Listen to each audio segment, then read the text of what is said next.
दोस्तों नमस्कार। स्वागत है मेरे यूट्यूब चैनल पी के यादव सोशलिस्ट में फिर से एक बार। जब पूरा देश, पूरा समाज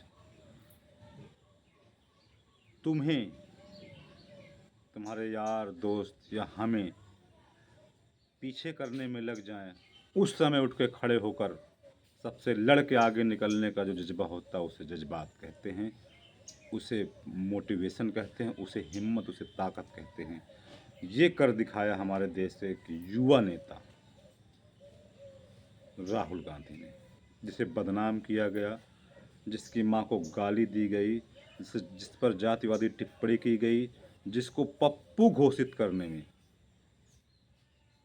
पूरी मीडिया, विपक्ष या सरकार, सत्ता में बैठे लोग, वैसे मैं किसी पार्टी, स्पेशल किसी पार्टी का सपोर्टर नहीं हूँ, लेकिन फिर भी एक व्यक्तिगत स्वभाव, व्यक्तिगत हाव भाव, व्यक्तिगत समाज में रहन सहन, इस बात को लेकर एक दिमाग में बात आती है कि मोटिवेशन होने के लिए मुझे एक ऐसा पात्र मिला, ऐसी जगह मिला, ऐसा व्यक्ति मिला जो देश और दुनिया में एक मिसाल कायम करने की चीज़ है, जिसको पूरे देश के युवाओं ने पप्पू घोषित करने की कोशिश किया। और उसको पप्पू घोषित करने के लिए राहुल गांधी जी को पूरा देश का media, social media, print media और यहाँ तक टीवी, इलेक्ट्रॉनिक टीवी चैनलों ने पूरी भरपूर कोशिश की और कहा कि उनको उनके पार्टी के लोग सीरियस नहीं लेते हैं। और जब एक लगातार मेहनत करने की लगन हो, जज्बात हो, मिशन हो, तो कामयाबी अपने आप कदम चूमती है। भले प्रधानमंत्री न बन पाए हो, लेकिन एक प्रधानमंत्री जो अपने आप को मजबूत प्रधानमंत्री कहने वाला हो और ये कहने वाला कि नहीं, जो हम फैसले लेते हैं वो कभी गलत नहीं होते हैं। जीएसटी और नोटबंदी जैसे खतरनाक फैसले जो देश को गर्त की ओर, अर्थव्यवस्था को नुकसान पहुंचाने का, और हालांकि इस मामले को लेकर राहुल गांधी ने कई बार आगाह किया और कहा कि हमारी इकोनॉमी, हमारा यूथ बर्बादी की ओर जा रहा, हमारा देश अर्थव्यवस्था चरमराने, कमज़ोर स्थिति में हो रही, लेकिन नहीं, उसने मजाक बना के रख दिया गया। क्या ये किस प्रकार के लोग हैं? जब देश में एक हालात ऐसे पैदा हो जाएं कि लोग सत्ता पक्ष से सवाल करें, उसे जेल में डालने की स्थिति बन जाए, तो समझ लेना चाहिए कि सत्ता पक्ष या तो डरा हुआ है, या तो गलत करने के राह में है, या तो फिर युवाओं से फिसलता जा रहा है। और जब सरकारें, ये लोकतंत्र में सरकार जो बनती है, जो सरकार सत्ता में रहती है, वो सरकार अगर विपक्ष को की आवाज़ को दबाना चाहे, उनको अपने कानूनी दांव-पेच की आवाज़ से, कभी उनको ये कहा जाए कि ईडी, सीबीआई जो संस्थाएं हैं, उनके नाम लेकर के उनको भेज करके दबाने की स्थिति आए, तो समझ लेना चाहिए कि सरकार जो, जिससे हमें सवाल जवाब करना चाहिए, वो डरी हुई है और वो अपने ऊपर लगे लांछन को ख़त्म करना चाहती है। और अभी तमाम सारी एक लेटरल एंट्री के नाम पर एक आदेश पारित हो, जिसके उच्च पदों पर सचिव, निर्देशक या उन पदों पर लेटरल एंट्री के माध्यम से 45 पदों को सृजित करके डायरेक्ट भर्ती होने जा रही थी। और उसको उस राहुल गांधी ने, जिसको मजाक बना कर रख दिया गया था, उस राहुल गांधी, इसे कहते हैं झुकती है दुनिया, झुकाने वाला चाहिए, और झुकता है मोदी, झुकाने वाला चाहिए।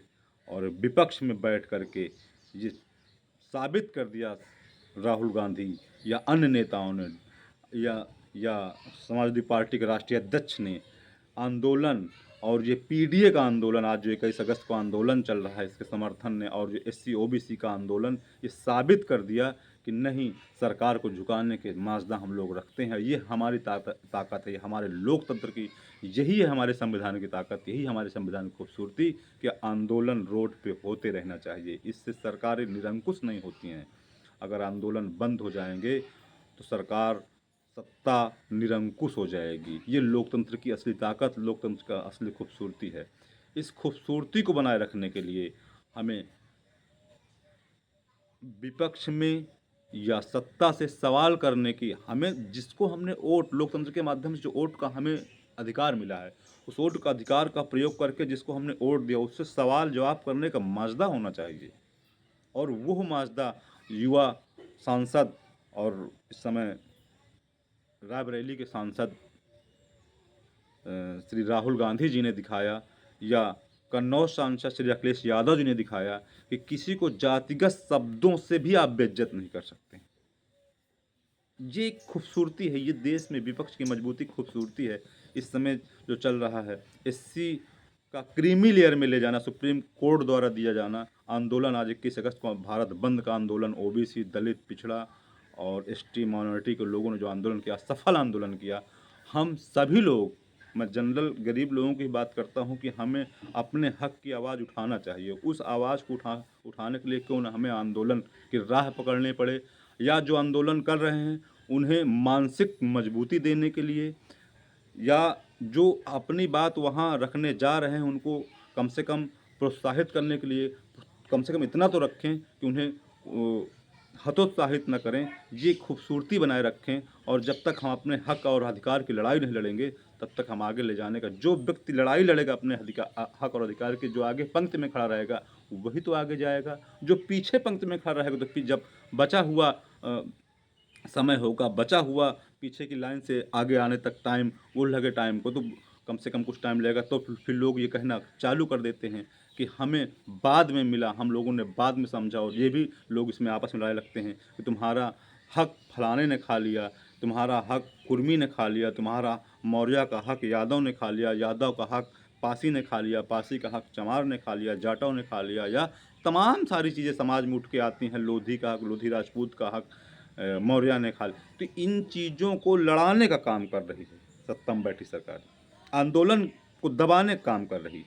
जैसे अभी इससे पहले मैंने एक थोड़ा छोटा सा वीडियो बनाया था 69,000 पर, उसमें आरक्षण सरकार ने दबा दिया था, लेकिन लड़कों ने एक जज्बात दिखाया, हौसला दिखाया, आंदोलन किया, लाठियां खाई, सड़कों पर आंदोलन किया, कोर्ट गए, कोर्ट के माध्यम से सरकार को नीचा दिखाने का काम किया। यही सबसे बड़ी खूबसूरती हमारे को संविधान की, कि संविधान में हमें लड़ने का हक, हमारा अधिकार देता है, जिससे हमें हमारे अधिकार प्राप्त होते हैं।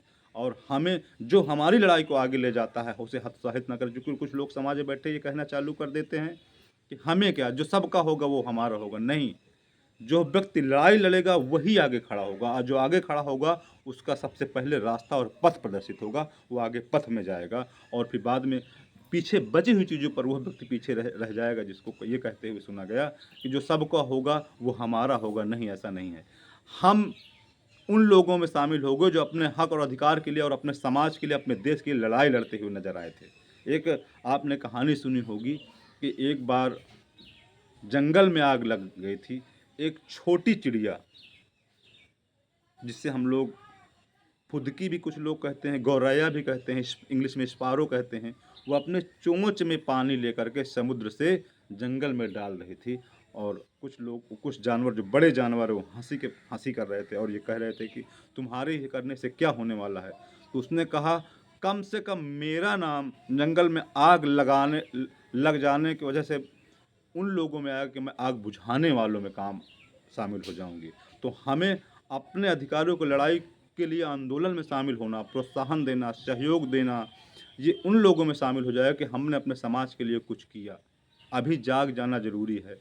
अभी आप देख रहे हैं देश में किस किस प्रकार से हमारे ऊपर, कभी लेटरल एंट्री, कभी ओबीसी एससी का आरक्षण, कभी एससी में क्रीमी लेयर का आरक्षण में खड़ा करना, तमाम सारी चीज़ें थोपी जा रही हैं। कई बार हमारे बुजुर्गों ने, हमारे बुद्धिजीवियों ने ये बात पहले से कहा था, जब सत्ता में सरकार आई थी, कि ये आने वाली पीढ़ियों को बर्बाद कर देगी। ये सत्ता, ये सरकार, इसकी मंशा सोच है कि आने वाले युवाओं के रोजगार उनको बर्बाद कर देगी। लेकिन नहीं, हमें धर्म और जाति और राष्ट्रवाद के उस जकड़न में जकड़ दिया इस सरकार सत्ता ने, कि हमको अपने भविष्य की चिंता न होते हुए, या हमारे देश के भविष्य की चिंता, जब रोजगार के सृजन की चिंता न होते हुए, हम लोग सिर्फ जाति और धर्म में टूट पड़े और हिंदू मुसलमान में टूट पड़े। मैं आज किसी कारण से अस्पताल गया। मेरा निवास जो है हदगाम ब्लॉक फतेहपुर डिस्ट्रिक्ट पड़ता है। तो वहाँ गया तो वहाँ एक बोर्ड लगा हुआ था, जो अस्पताल के लिए ज़मीन दी है एक मुस्लिम, और पूरे क्षेत्र में अस्पताल बनाने के लिए अपनी ज़मीन 1961 26 जनवरी 61 को दान दिया था। और वीडियो मिल जाएगा आपका, उनका पूरा बायोडाटा, किस डेट को कैसे क्या। तो हमें मजबूत, हमें देश से समाज के लिए क्या करना है, ये मजबूत होना चाहिए। हमारे अंतरात्मा से मजबूती, जो भीमराव अम्बेडकर साहब ने अपने आप को बलिदान कर दिया एससी ओबीसी आरक्षण और उनको आगे खड़ा करने के लिए, जो कि आज लोग कहते हैं कि इनका आरक्षण क्यों दिया गया, आरक्षण क्या कारण है, अब तो ये आगे निकल चुके हैं, लेकिन ऐसा नहीं है। लाइन में आगे लाने के लिए, सामाजिक एकरूपता लाने के लिए, सामाजिक संगठन को मजबूत करने के लिए, सामाजिक जो छुआछूत, ऊंच नीच, भेदभाव, इसको लेवल पर लाने के लिए ये आरक्षण दिया जाता है। आरक्षण का मुख्य कारण ये है। एक जो लोग कहते हैं कि जय 85 मूल निवासी, ये कहावत है, मतलब कि जो 85% लोग हैं यहाँ रहने वाले, उन लोगों को 27 या 50% में समेटा जा रहा है, और जो 10% लोग हैं उनको 10% से ज़्यादा आरक्षण, एक प्रकार का आरक्षण ही है कि उन पदों पर, तो सभी को जब बराबर मात्रा में मिलेगा तो सब लोग बराबर खड़े होंगे। जब बराबर लेवल पर खड़े होंगे तो समाज में एकरूपता आएगी, और वो एकरूपता, जो छुआछूत, ऊंच नीच, भेदभाव बना है, वो ख़त्म होने की ओर या ख़त्म हो जाएगा। ये सबसे बड़ा कारण ये है। मैं युवाओं से भरसक कोशिश करूँगा, और देश के युवाओं से, 145 करोड़ बहनों से, जो हमारी बहनें हैं, जो युवा हैं, शिक्षित हैं, स्कूलिंग करने वाली, कॉलेज से जाने वाली, उन लोगों से कि आप लोग जातिवाद और धर्मवाद से दूर रहें। हमें संविधान पढ़ने की ज़रूरत है, हमें अपने अधिकार पढ़ने की ज़रूरत है, हमें अपने अधिकार को आंदोलन, हमें रोज़गार की ज़रूरत है। मैं कई वीडियो इस बात से लेकर बना रहा हूँ। हालाँकि मुझे इस बात का संतुष्टि है कि लोग कम से कम, मैं लोगों तक अपनी बात पहुंचाने की कोशिश कर रहा हूं। यही कहावत है, यही कहना चाहता हूं कि हम अगर कुछ नहीं कर सकते, आंदोलन नहीं कर सकते हैं, आंदोलन में नहीं शामिल हो सकते हैं, तो अपनी बात लोगों तक पहुंचाने का काम करें, प्रोत्साहन करने का काम करें। हम लोगों तक ये बात पहुंचाएं कि नहीं, जो आंदोलन हो रहा है क्यों हो रहा है, इसमें हमारा क्या नुकसान है जो हम लोग इसका विरोध कर रहे हैं। इन बातों को भी आगे ले जाने का काम हम लोगों को करना चाहिए। समाज में चर्चा करनी चाहिए। हाथ में हाथ धर के ये कह देने से नहीं बात खत्म होती कि नहीं, जो होगा सभी को होगा। नहीं, हम अगर उन लाइन में खड़े रहेंगे, आंदोलन वाली लाइन में, आगे आ जाने वाली लाइन में, तो कम से कम ये कहने के लिए होगा कि हम वहाँ पर खड़े थे और हम आगे ले जाने के लिए भरसक प्रयास कर रहे थे। भले हार गए हैं, लेकिन आगे वहाँ पर पहुँचने का भरसक प्रयास किया।